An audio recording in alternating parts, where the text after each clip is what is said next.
I'd like to invite up Damien Bell for the next presentation. And Damien is part of the Gunditjmara people from the southeast of Australia. It's a community that has cared for the Budj Bim cultural landscape for millennia, to this day maintaining extensive aquaculture systems with portions that date back 6,700 years. And the Gunditjmara community has been successful in getting the landscape, the Budj Bim Landscape, included on Australia's National Heritage List. They're currently working towards a World Heritage nomination as well. And Damien works for the Glenedge Shire Council as a strategy project manager for advancing the Country Towns project, and is a long-standing board member of Native Title Services Victoria Limited, and a recent appointee to the Victorian Equal Opportunity and Human Rights Commission Board.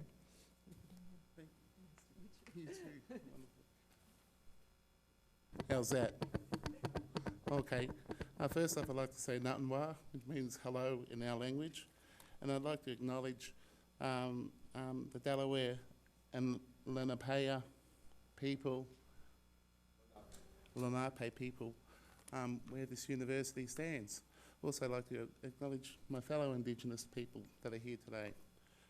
Also, thanks to Rutgers University and Archer and Jane for keeping an eye out for me.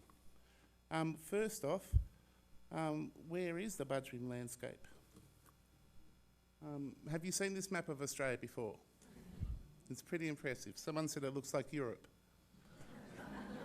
This is traditional countries around Australia, and where my country is, the Gunditjmara, is down here. Budj Bim is part of Gunditjmara country. And to sort of drill down a bit further, for those who know Australia, we're about halfway between Melbourne and Adelaide, and down on the southwest coast of Victoria. We like to describe ourselves as nothing between us and Antarctica. And as you drill down further, you have Gunditjmara country there. Right in the heart of Gunditjmara country, the shaded area with the red dots on it is the Budj Bim Landscape, which is a volcanic landscape, which is the youngest lava flow in Victoria. Gunditjmara people were there to witness the eruption of Mount Eccles, which, the red button work? Yeah, okay. The actual volcano was up here, Budj Bim, and it created this lava flow which comes around like this way, and then down to the coast, and then out under the ocean. It goes out to the ocean for about 12 kilometres as well. I should have had these the other way around. What you have there is, you see the green shaded area, that's the national park, Mount Eccles National Park, and those other areas with the red boundaries, they're Aboriginal community owned properties. All up there's about 3,500 hectares of Aboriginal community owned properties, and with the national park there's about 6,000 hectares there. The national park, we have a co-management agreement with the state of Victoria for the management of the park. In Australia, when they talk about co-management, that's sort of code for advisory. When you get to joint management, that's when you achieve the ability to be sued if someone gets hurt in the park. Where we sort of talk at a conference a couple of years ago I went to, we talked about dispossession, we talked about co-management, we talked about joint management, and the ultimate goal was to get back to sole management. So we'll see how we go. Of course, Mount Eccles National Park was put on the National Heritage List back in, it was the first Indigenous place described on the Australian National Heritage List back in 2004. This is a sample of the landscape, the Budj Bim landscape. Budj Bim is a place. It's a place for Gunditjmara people. It's a traditional. It has traditional places and stories. It has a sacredness. We still live by what Budj Bim means to us and what Budj Bim can do to us as a place. With geomorphology, it's part of the Victorian volcanic plain. The eruption was about 30,000 years ago. We know our ancestors witnessed the eruption because the stories have come down, and also the language. We call the stones Tunget because they were part of the lava flow as it came through eating the landscape. And it's also a place of revelation where our ancestral creation being, one of our ancestral creation beings came from. There's a bit of a bird's eye view, or Yarkeen as envisioned. But the Budj Bim Landscape, it created new rivers. It happened before the ocean came in. You can see where the lava flow is there. Basically, that wouldn't have been covered by the ocean. The ocean down our way only came in about 12,000 years ago. And it created new stories, particularly for our people. These are some people from the 18th century. We have on the left Gunditjmara, who was an Aboriginal lady, Gunditjmara lady, who first encountered Major Thomas Mitchell back in the 1800s. He was the first European explorer that came through the inland of Australia. He recorded Gunditjmara as not being very happy that he was there. And on the left, or on the right I should say, is Jenny Green. And just keep Jenny Green in your mind for a story a bit later. Of course, Gunditjmara settlement and aquaculture.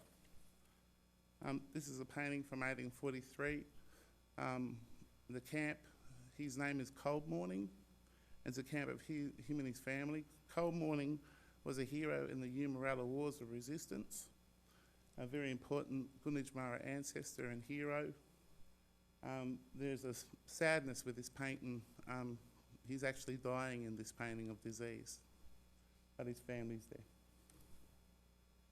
With the Budj Bim Landscape, what is significant about the Gunditjmara heritage along the Budj Bim Landscape is that Gunditjmara people built stone villages up and down the landscape using stone. And alongside those villages, Gunditjmara people also built aquaculture. The landscape covers about 100 square kilometres, and all through the landscape you have stone village house sites and also aquaculture. And as you can see on the left, you see the stone arrangements that were there, and you see what happens to the landscape once you add water. Not only do you have traps, you actually have runs, you have channels that have been excavated out of stone. Some of the channels are up to 2 kilometres long. Some channels are excavated a metre deep out of the stone, and they go into ponds, and they were all managed by families and clans throughout the landscape. When we talk about the Budj Bim Landscape, we talk about the invasions of others, whalers and sealers from the early 1800s, squatters. We termed the Wild West. We had the Gunditjmara Wars of Resistance, and of course the dispossession of country through colonisation and settlement. From that first impact of invasion and colonisation, they rounded up all the Gunditjmara people that were left in the area, and there was only about 70 people left, and they were all moved on to Lake Condah Mission. That's where all our grandparents are from. There was farming on the stones from squatters that were given land by the government, and from our mission land, we originally had about 3,000 acres, but all that was revoked down to 53 hectares, and that land that was revoked, that was passed on to returned soldiers from the First and Second World Wars, even though our grandfathers who had served in those wars but they weren't eligible for social settlement because of their Aboriginality. And the lake itself. The lake always had been manipulated, always had been managed by Gunditjmara people. Since European people got there, they took it over, and in 1954 they drained it. They completely drained it. They dug a drain that was considered the engineering marvel of the state of Victoria back in 1954. They dug a drain and smashed through a lot of our cultural heritage back then. This is how we restored it. This is how we do heritage restorations in Australia. We're quite sensitive about it. We don't muck around. What it was with that drain that they built in 1954, what we worked out through all the hydrology feasibility studies, through all the digital elevations, through this and that, we probably spent about $800,000 coming up with the final restoration plan and the design for the weir and such. What was funny with all that new science, all that new reporting and all that, the site for the new weir was just, 50 metres away from the traditional weir that our ancestors had built about 4,600 years prior. So with all that white man's magic, it proved a lot of traditional knowledge. So we tested it against the traditional knowledge was there and it was good. The weir that we built, as you can see, it has a fish ladder. We put that in to make sure that the eels and other fish can still travel up and down. With the workforce that we had, it was all our own community. And you can see how massive the job was. We had trucks, we had about 30 tonne of stone that we had to put into the drain to fix it all up. And it was really good. And most importantly, it worked. You can see the interaction between the water and the stone. It's a marvellous place. As the water was coming back in, I've only known the lake as a dry place, as being drained.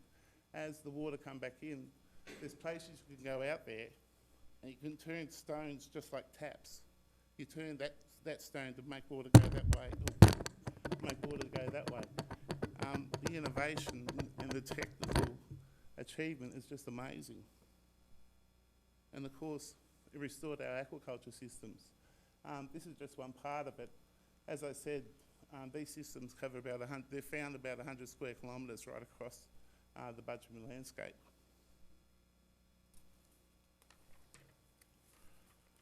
And of course, it brought us back to what we do. We catch eels, we farm eels, we sell eels. It's funny, in Australia we have native title. It's actually 20 years anniversary for native title in Australia this year.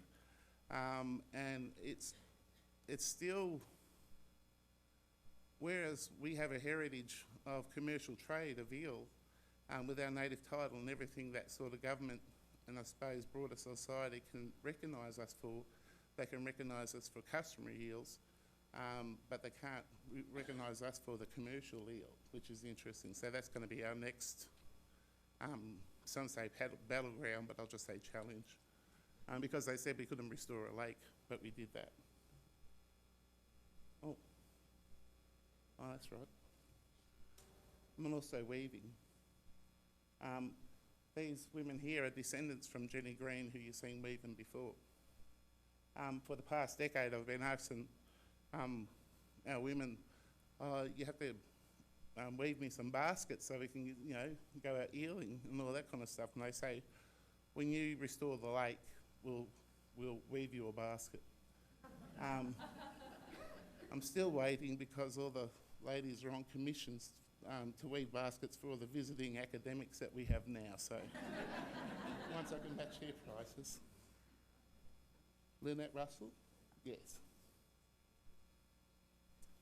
And of course, putting our young people back out on country is amazing.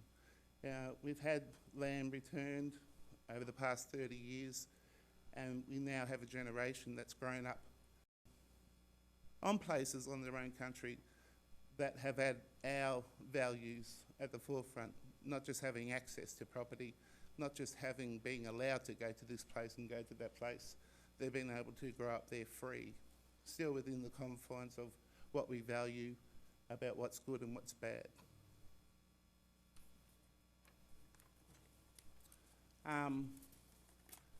A couple of years ago, we allowed the first excavations of some of the aquaculture with Ian McNiven from Monash.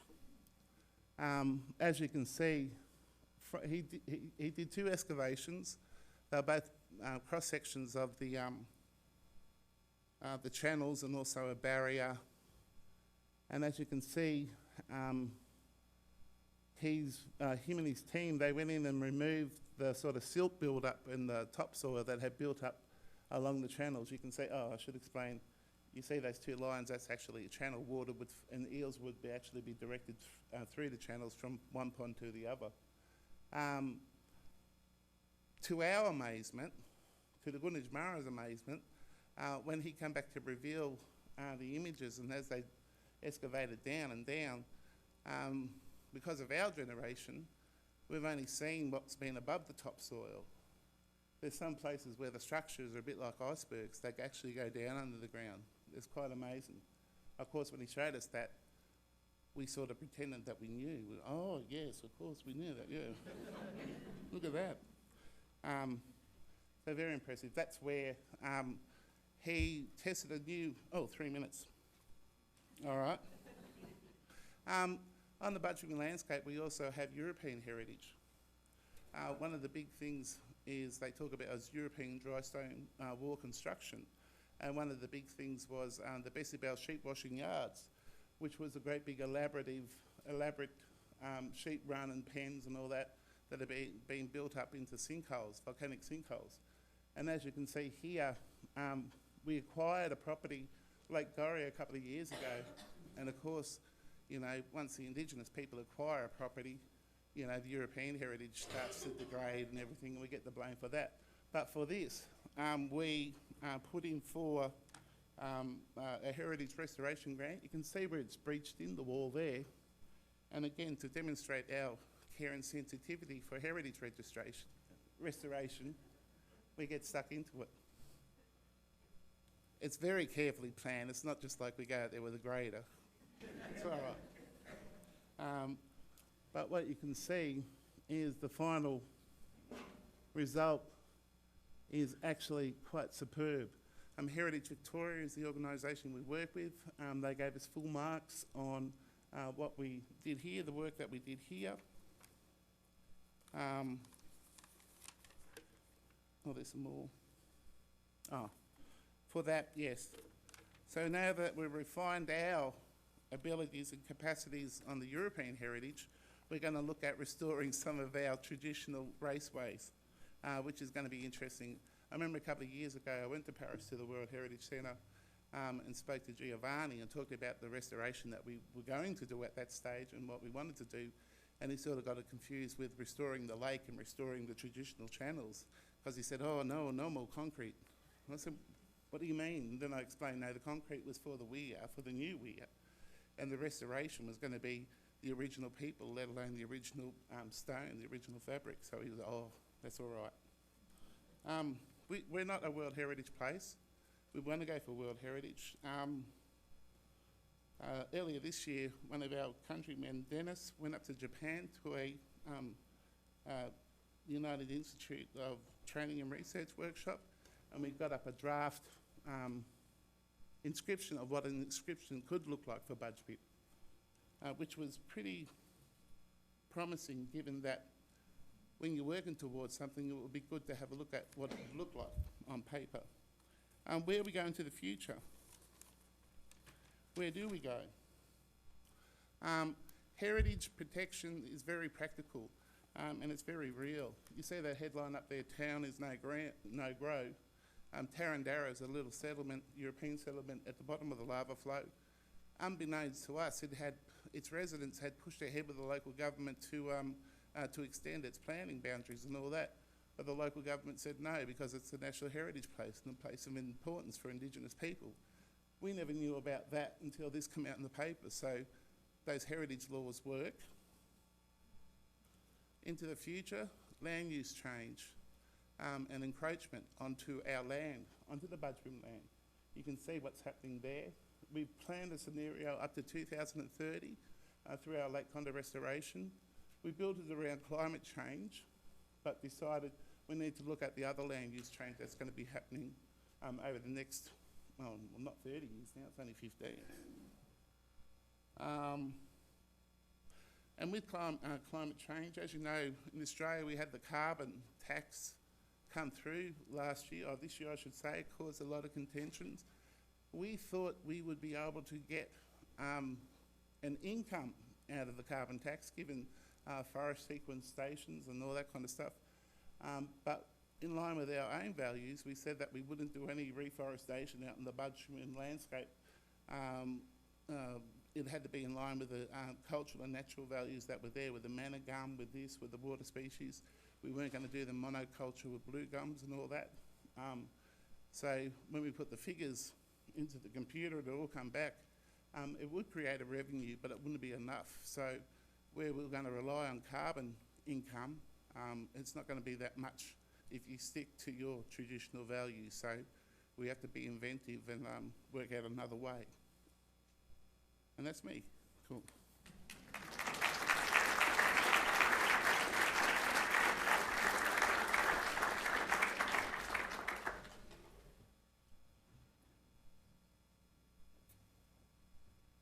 Thank you so much, Damien. What an extraordinary project, and what a good use for bulldozers and graders and so on.